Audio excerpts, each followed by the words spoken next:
big, I use like a really big air stone. If you compare it to the little ones they send with the air pump, the one I'm using looks huge. But all you do with the air stone is just throw it in the reservoir. And He said, I got a big boy air stove in that piece. I want that bug to have plenty of this. Like you said, it's keeping his nutrients mixed, which is one of those things that keeps your pH self balancing because as long as you got good airflow, it'll keep your pH within that 5.8 to 6.4 range that you're trying to keep it in anyways because things is moving around, and once you got it there it's easier to stay there with it moving around. Stagnant water is what swings your pH the most. It'll either take it up high or keep it low.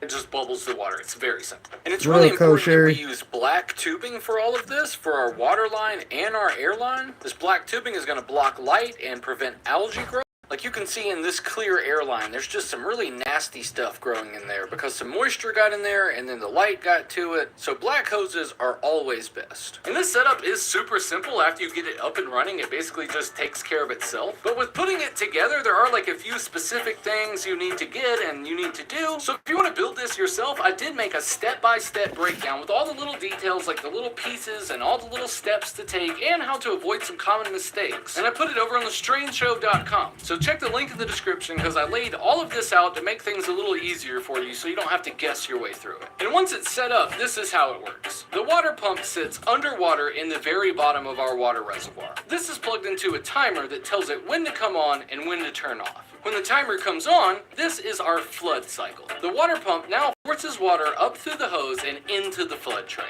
And as the tray begins to fill with water, any plants that are sitting in the tray now get submerged in this water and nutrient solution. And this water continues to rise and rise and rise until it gets to the drain valve. When the water level finally reaches the height of the drain valve, it can now pour over the top and into that hole where it goes right back into the reservoir and starts the cycle over again. But this system is really simple and it's really efficient. And that's why you see it in huge commercial grow spaces. They use this technique to grow all kinds of stuff. But it can also work really good right here in my little 2x4 tent at home. And I can get the same kind of results we get in big commercial facilities. And there's some pros and some cons to a flood and drain table, so let's look at both. For the pros, first there's faster growth because your plants get nutrients directly to the roots. You also need less grow medium because you don't need any heavy soil bags, just some hydrogen pellets or some rock wool cubes. There's also automation. There's no hand watering at all. You just set your flood cycles and let the system do all the work for you. And there's also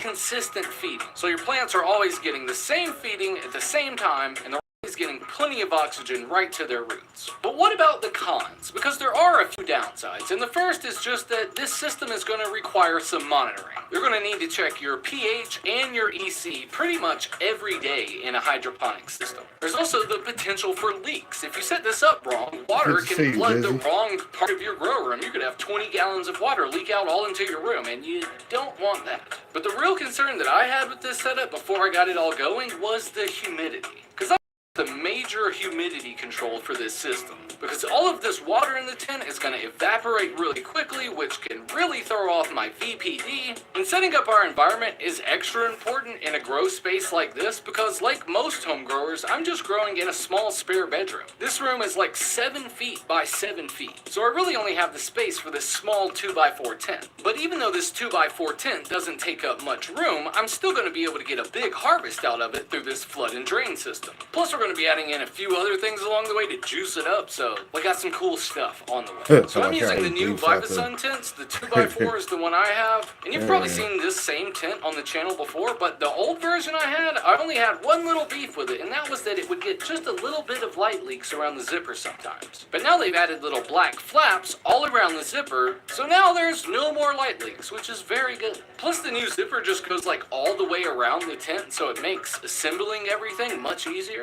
And I have everything else you would expect too. I have my oscillating fans, I have the carbon filter and my exhaust fan. I'm running the 200 watt aero light. The kitty inspected the light and he said it's nice and safe. Oh yeah, this is Elbow. He's a cat. He doesn't have hair. Elbow's gonna be our campus inspection officer through this whole grow. He's just gonna make sure everything is nice and safe and up to code. He also helped me check the clearance between my reservoir and my table, and he made sure my modification. Wait a minute, he's got a hairless cat? That's fucking Lord Beerus.